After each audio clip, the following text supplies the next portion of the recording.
And let me give you an update on, obviously, the race nationally people were looking at. This is a couple hours ago from MSNBC as far as Charles Booker.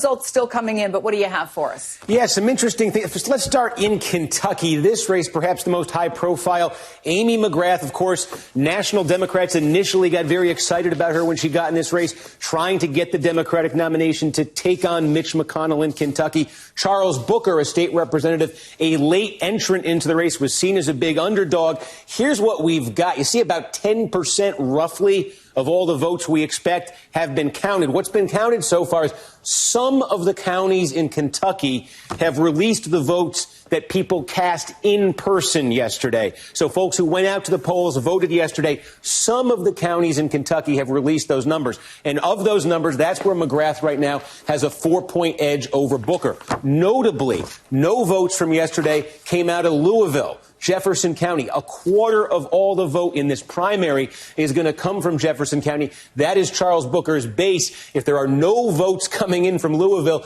and he's within 4 points of McGrath, that is a good sign for him. Also, there are barely any votes that have been reported from the Lexington, the other population center, Fayette County it's called. So again, that's expected to be strong for Booker. I want to show you, just take a guess what MSNBC's reaction to the progressive victories last night was. For who will take on Senate Majority Leader Mitch McConnell in November is too close to call right now between Amy McGrath and Charles Booker. McGrath leads by about 2,000 votes at this point. They're still counting. In New York, 2 Democratic incumbent seats could be in jeopardy in the state's 12th congressional district primary. Democratic incumbent Carolyn Maloney, who chairs the Oversight Committee, is narrowly leading challenger Shiraj Patel.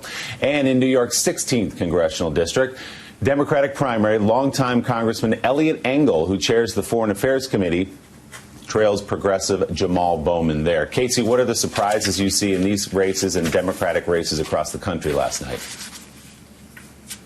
So I think it's tempting to read this as, progressives have, voters are looking for somebody that's more progressive, that's not part of the establishment. I think it's a little bit of a mistake to look at it that way. I think it's a rejection of the calcification of our politics, of people that have been in office for decades.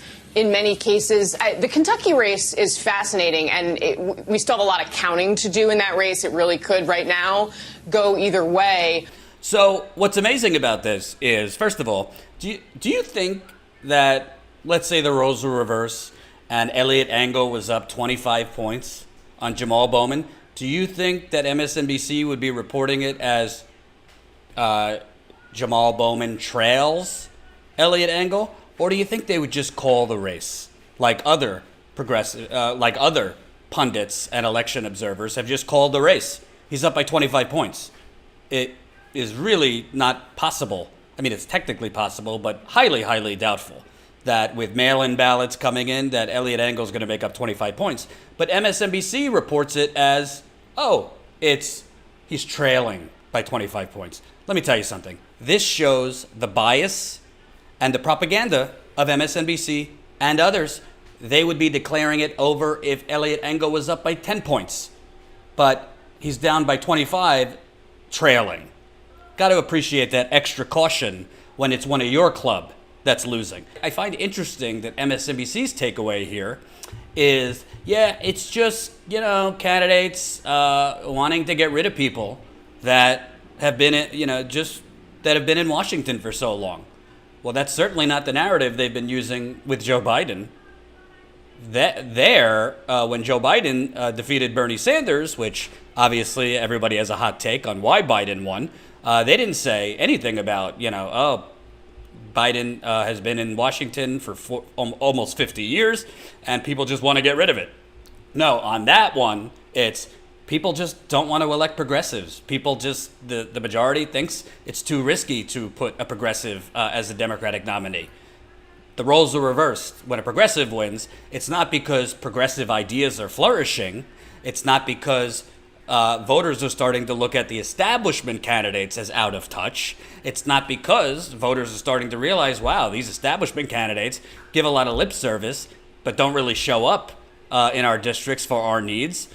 when a progressive beats the establishment, it's not because of the actual issues. It's just because, Engel's been out there for too long, and that's, people just wanted to change.